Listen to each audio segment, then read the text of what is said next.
नमस्कार दोस्तों, जय माता रानी की। दोस्तों, संकट चौथ पर सुनी जाने वाली भगवान गणेश की कथा। भक्तों, आइए अब सुनते हैं विघ्नहर्ता भगवान गणेश की ये कहानी। ये कहानी उस समय की है जब भगवान शिव हजारों वर्षों से अपनी तपस्या में लीन थे। उस समय माँ पार्वती कैलाश पर्वत पर अकेले ही निवास कर रही थी। एक बार स्नान करने से पहले माँ पार्वती ने अपने शरीर के उपटन से एक बालक की मूर्ति का निर्माण किया और अपनी मंत्र विद्या की शक्ति से उस मूर्ति में प्राण डाल दिया। थोड़ी देर के बाद वह मूर्ति एक बालक के रूप में जागृत हो गई। माँ पार्वती ने उस बालक को अपने पुत्र गणेश के रूप में स्वीकार कर लिया और उन्हें कैलाश का द्वारपाल होने की जिम्मेदारी सौंपी। माता पार्वती उस बालक को गणेश कहकर पुकारने लगी। माता पार्वती ने गणेश को बुलाया और कहने लगी, आज से मैं तुम्हारी माता हूँ पुत्र। जो आज्ञा मैं तुम्हें दूंगी तुम्हें उसका ही पालन करना होगा। तब बालक गणेश ने अपनी माता से कहा, हे माता, मैं आपकी आज्ञा का ही पालन करूंगा। फिर एक बार की बात है, माता पार्वती स्नान करने के लिए स्नान घर में गई और श्री गणेश को द्वार पर खड़ा करके कहने लगी कि पुत्र, किसी को भी अंदर मत आने देना, मैं स्नान करने जा रही हूँ। तब श्री गणेश जी कहने लगे, माता, मैं आपकी आज्ञा का पालन करूँगा। ऐसा कहकर माता पार्वती तो स्नान करने के लिए अंदर प्रवेश कर गई। कुछ ही समय बाद वहाँ पर भोलेनाथ भी चले आते हैं और जैसे ही वह द्वार से अंदर जाने की कोशिश करते हैं, तभी बालक गणेश ने उन्हें द्वार पर ही रोक लिया और कहने लगे, आप अंदर नहीं जा सकते, अभी मेरी माता स्नान कर रही है, इसलिए इस समय मैं आपको अंदर नहीं जाने दूंगा। यह बात सुनकर भोलेनाथ बहुत क्रोधित हो गए और कहने लगे, अरे मूर्ख बालक, हमारे रास्ते से हट जाओ। भोलेनाथ को नहीं पता था कि द्वार पर खड़ा ये बालक स्वयं उनका ही पुत्र है, किंतु बालक गणेश को तो अपनी माता की आज्ञा का पालन करना था। उनके लिए अपनी माता की आज्ञा ही सर्वप्रिय थी। तब उन्होंने भोलेनाथ को मना कर दिया। बालक गणेश की बातें सुनकर भोलेनाथ को बहुत क्रोध आया। उन्होंने नंदी और अन्य गणों से कहा कि वह इस बालक को समझाए। थोड़ी ही देर में नंदी और अन्य गण आते हैं और उन्होंने गणेश जी को समझाने का प्रयास किया कि हे बालक, यहाँ से हट जाओ। इस समय भगवान शंकर बहुत क्रोधित हो उठे हैं, उनके क्रोध से तुम भस्म हो सकते हो। लेकिन वह बालक था कि वहाँ से हटने का नाम ही नहीं ले रहा था।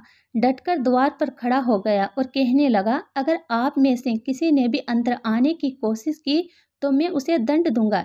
यह बात सुनकर नंदीगण क्रोधित हो गए और वे भगवान श्री गणेश से युद्ध के लिए तैयार हो गए। लेकिन श्री गणेश जी तो उन पर भी प्रहार कर देते हैं, जिस कारण बड़ी मुश्किल से जान बचाकर नंदी और अन्य गण वहां से भागे और इस प्रकार सभी को पीटकर बालक गणेश वहां से भगा देते हैं। अब भगवान शिव से रुका नहीं गया, उनके सब्र का बांध टूट गया। वह खुद त्रिशूल लेकर स्नान घर की ओर चल पड़े। वहां पहुंचकर बालक गणेश को ललकारने लगे कि हे मूर्ख बालक, तुमने मुझे और मेरे नंदी गणों को परेशान किया है, तुम्हें इस बात का दंड अवश्य मिलेगा। ये बात कहकर भोलेनाथ अपने त्रिशूल से बालक गणेश पर प्रहार कर देते हैं। एक क्षण में ही बालक गणेश का सिर धड़ से अलग कर देते हैं। उधर थोड़ी ही देर बाद जब माता पार्वती स्नान करके वापस बाहर आई तो उन्होंने देखा उनके पुत्र गणेश का सिर कटा हुआ जमीन पर पड़ा है और महादेव वहीं पास में ही त्रिशूल हाथ में लिए क्रोधित अवस्था में खड़े हुए हैं। यह सब देखकर माता पार्वती के क्रोध का ठिकाना नहीं रहा। दुख और क्रोध के मारे उन्होंने काली का रूप धारण कर लिया, जिसे तीनों लोगों में हाहाकार मच उठा। ब्रह्मा, विष्णु और महेश सहित सभी देवतागण मां पार्वती के इस भयानक रूप से भयभीत हो उठे और वे सभी उन्हें मनाने का प्रयास करने लगे। लेकिन मां पार्वती की हठ थी कि मेरे पुत्र को वापस लाकर दिया जाए, नहीं तो मैं संपूर्ण सृष्टि का विनाश कर दूंगी, जिसे सभी बहुत डर गए। तब ब्रह्मा जी और विष्णु जी ने महादेव जी से कहा कि हे महादेव, ये आपने क्या कर डाला।